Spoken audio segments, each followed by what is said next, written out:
we're actually talking about another number, and it's not a small number. It's sometimes a 2-byte number, or sometimes even a 4-byte number, depending on how modern your video card is. But it's more importantly, it's a floating point value. It's like 3.5 or 15.667. It's not an integer value. And that floating point value is supposed to correspond to how close the dot is to the actual user screen. Or more specifically, how close it is to the front plane of your viewing frustum. Remember we were talking about frustum? It's the geometrical shape which corresponds to everything you can see through the camera view of the 3D world the 3D image you're trying to build. The viewing frustum kind of looks like a four-sided cone, also kind of looks like a pyramid with its top chopped off. But again, it has a front plane and a back plane. And that front plane is, for our purposes of our so-called Z buffer, is called 0. And then it goes up from there. Now, why do we even want a Z buffer, and why is it called a Z buffer? Well, we already know. This is X, back and forth. This is generally accepted to be Y, up and down.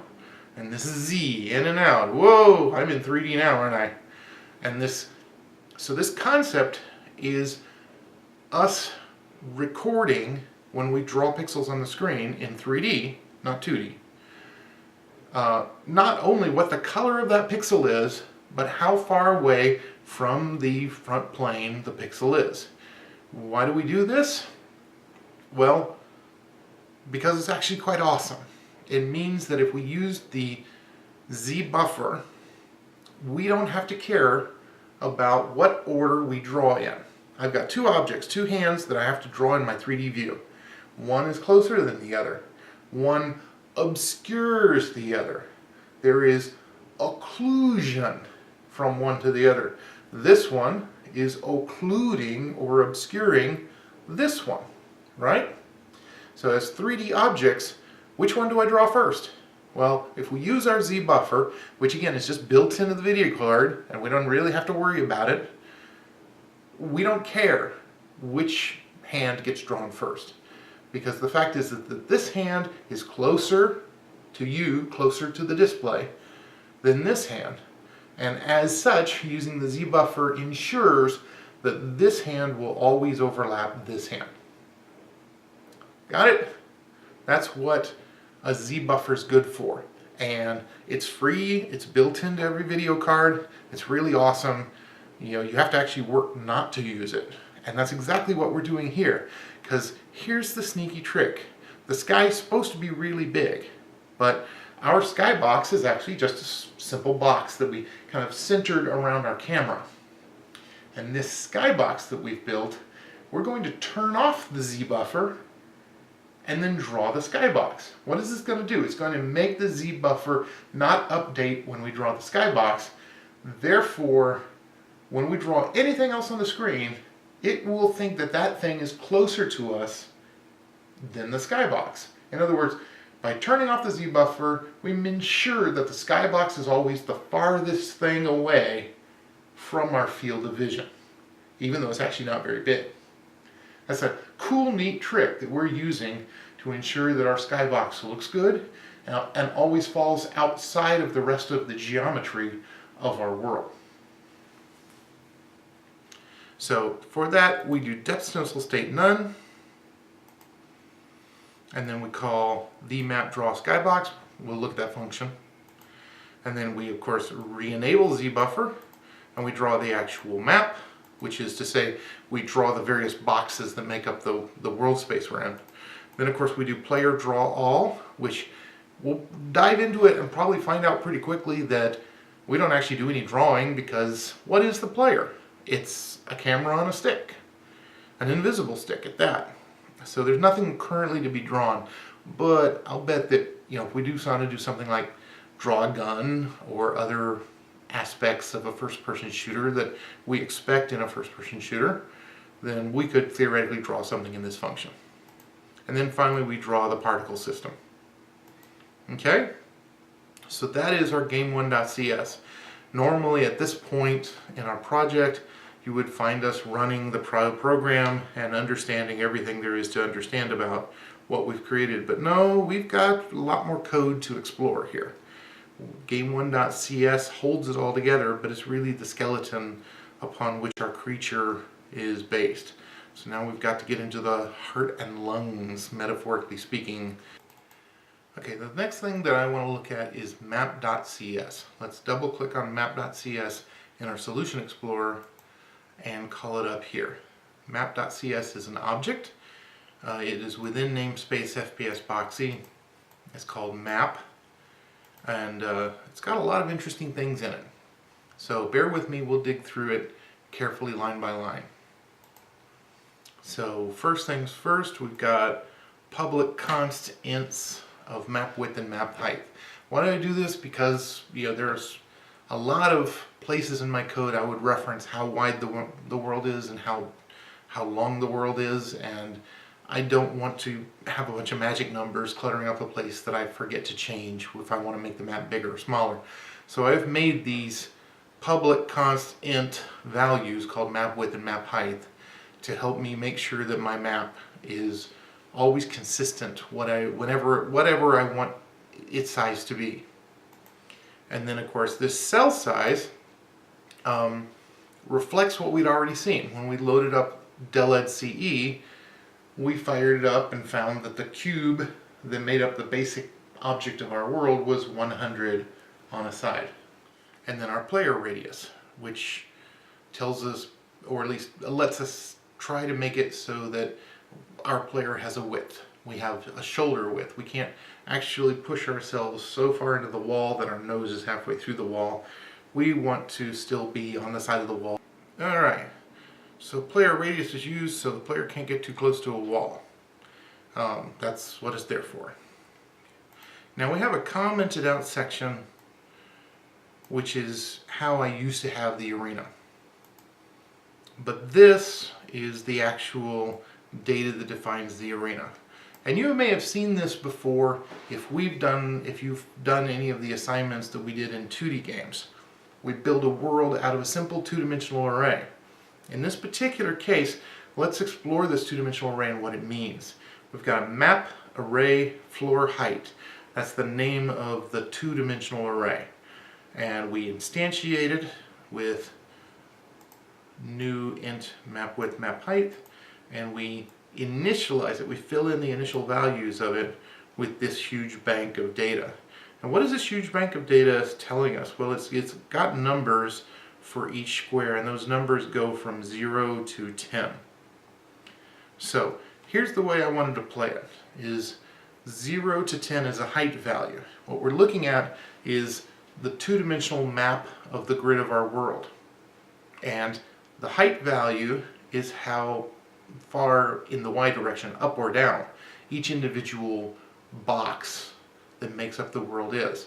If it's 0, it's as low as it can go. If it's 10, it's as high as it can go. And incidentally, the way we want to do it is that 10 is actually one block high.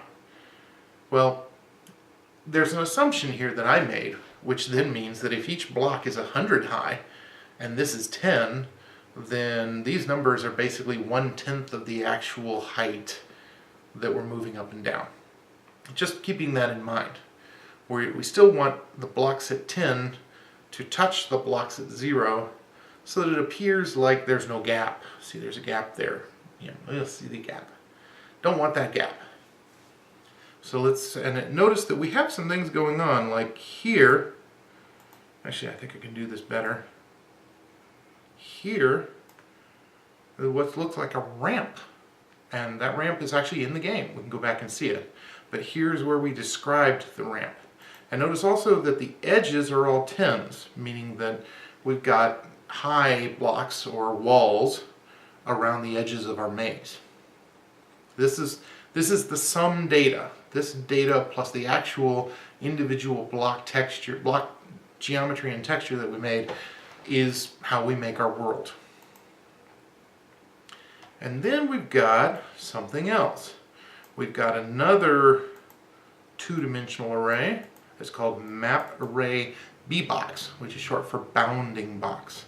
And it's It's of type bounding box, and it's map width and map height. What is this? This is our collision geometry. We've already made a world of basically box heights and individual boxes that are 100 by 100 by 100 that together make up a regular world. And this piece of code is actually going to carry the associated bounding information of each of those individual boxes that make up our world, which is why we have a two-dimensional array of them.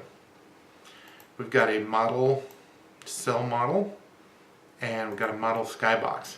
What's the difference between these two? Well, you don't have to have very sharp eyes to see that the cell model has a little bracket indicating that it's a single dimensional array, C# language.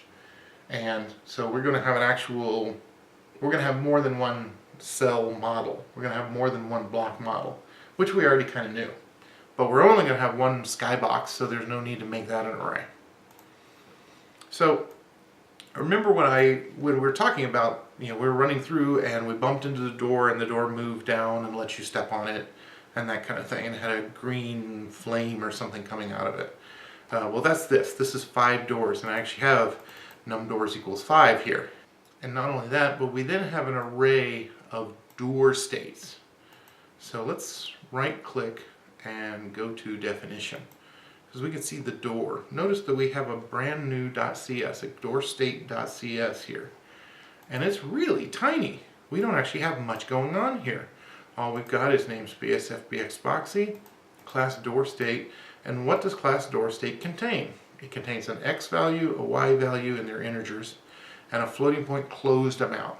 So we're using that closed amount to move the door downward slowly and smoothly, hopefully. That's why we're using a floating point value. But so you can see the door state really is pretty simple. It's just a few values.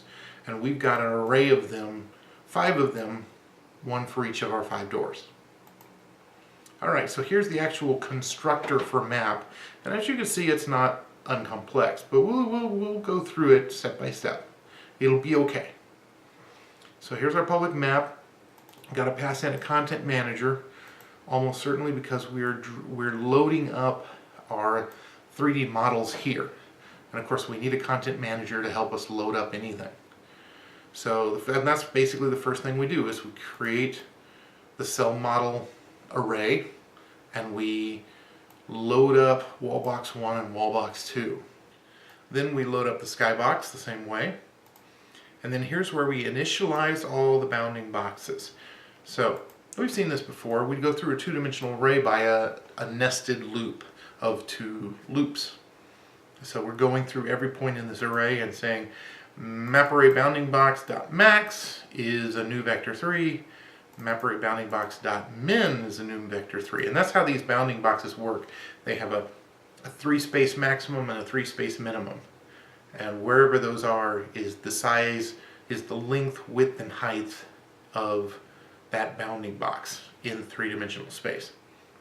So we're just saying the maximum and minimums in all 3 dimensions here.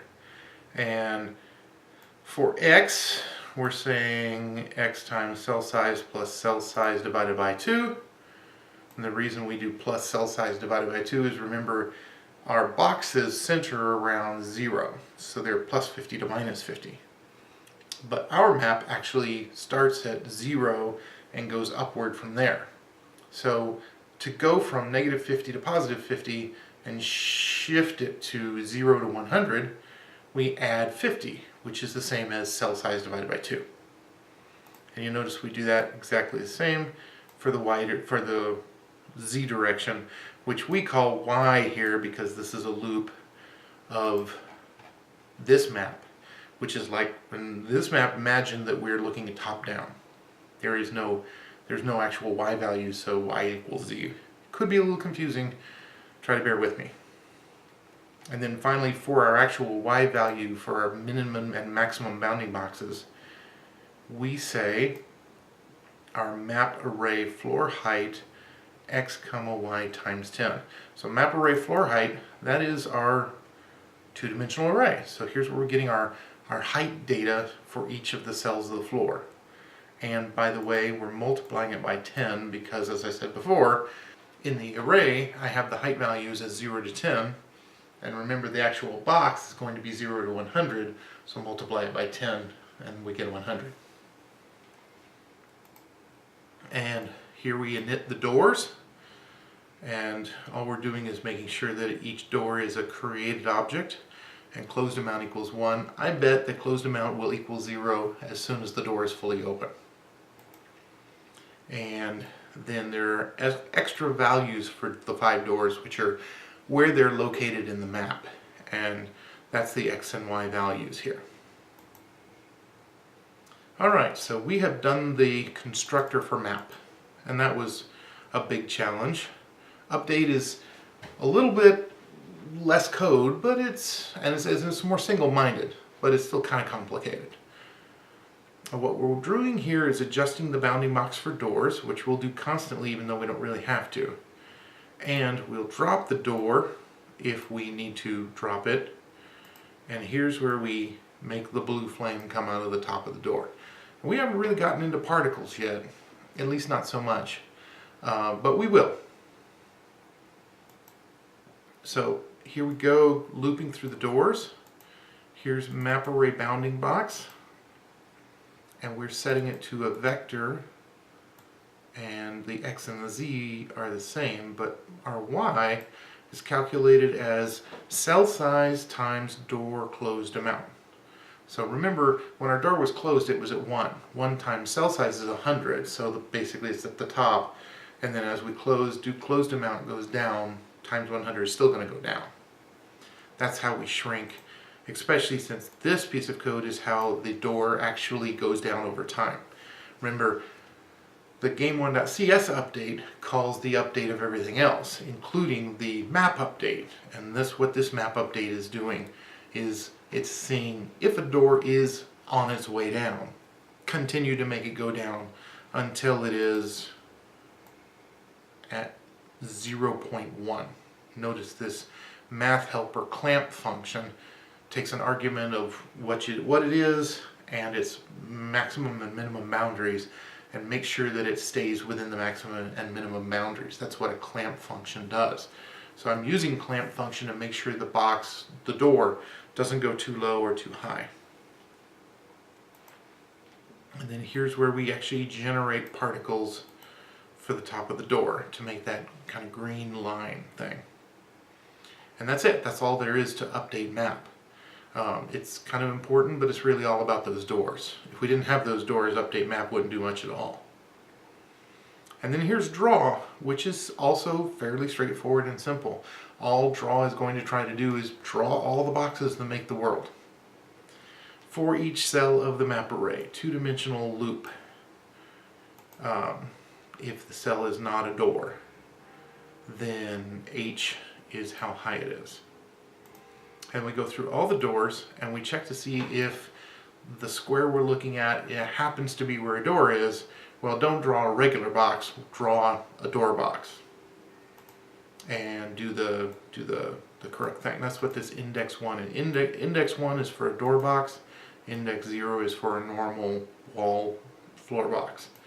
And then we do draw a mesh, which we actually saw last time we were doing this project. We had a draw mesh function which simply consolidated and contained all of the incantations that DirectX and XNA require to get your mesh drawn. But most importantly, of course, we're still on the hook to draw the camera matrix, the world matrix, and the screen matrix.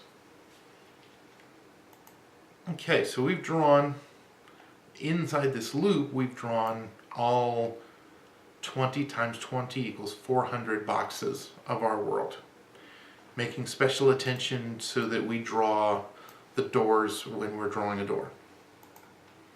And here's our draw skybox. Now remember, when the Game1.cs calls this function, it has already turned off the Z buffer, so that the skybox, while not being very big, is supposed to fit around our camera and is supposed to be farther away from us than everything else we draw. And this is one of the ways that we can do it. It's kind of a cheap way of doing it. We take our camera matrix and we strip out the position. This ensures that the box is centered in the center of the world. But you know what? The box still needs to be moved by the camera. In other words, if your camera goes right, your box needs to draw left, if you see what I'm saying. The box needs to stay centered on the camera, but as the camera turns, the box does not also turn. That the sky doesn't turn with you, it just, you can never reach the sky. So that's what this code does. It strips out the position but not the rotations of our camera matrix.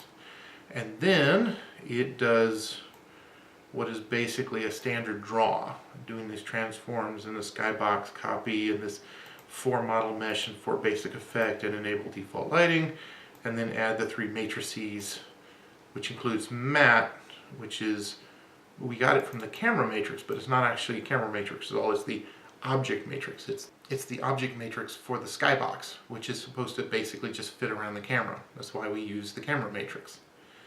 So, boom, yay, we have drawn the skybox, and we draw it first with the Z buffer turned off. So notice that we've got a couple of functions here actually. One is called collide and one is called collide with cell. And notice that both of them take a player as an argument. But collide with cell has the argument of x and y. Which cell? So let's look at collide first. Collide is really simple. It figures out, it takes the player's position and figures out which box it's supposed to be intersecting. In other words, remember, our whole world is supposedly kind of a flat plane of boxes. It's an X and Z two-dimensional array of boxes, and we know that those boxes start at 0, 0, and we know that those boxes are all 100 by 100 by 100. So because of, and they're all nicely organized. They're all in neat, orderly rows and columns. This is actually great because this means that we can just do a little bit of easy math and figure out which box we're supposed to be interacting with right now. And by that I mean we could figure out in the X direction and the Z direction, X and Z, which box we're supposed to be colliding with or not colliding with. And that's what these two lines do. These two lines simply do the math with our position to figure out which box we're in. And that's so CX and CY are which box.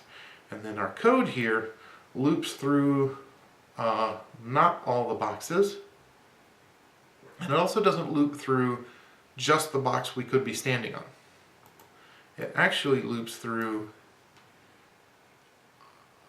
the box we should be standing on plus the box to the left and the box to the right and the box in front and the box behind and the diagonals as well. So theoretically we could be checking against 9 different boxes. Why in the world would we do this? Well, I just got through pointing out at the very top of this map.cs file that we have something called a player radius. And I said that was because in terms of collision, we don't want to collide with the wall so closely that we kind of stick halfway out of the wall. Remember, and this is a common thing that we've seen in many video games that we've done, the player is not actually anything important. The player is a point, an infinitesimal dot in the world that moves around.